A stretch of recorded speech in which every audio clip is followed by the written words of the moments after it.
Inspectie neemt maatregelen tijdens controle. De economische inspectie heeft in het weekend verschillende controles uitgevoerd.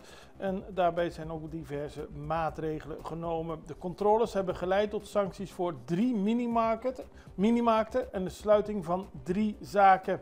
Dat vanwege de overtredingen van hun vergunningen. Zoals u weet is de toegestane sluitingstijden voor winkels, toko's, minimarkten en supermarkten middernacht.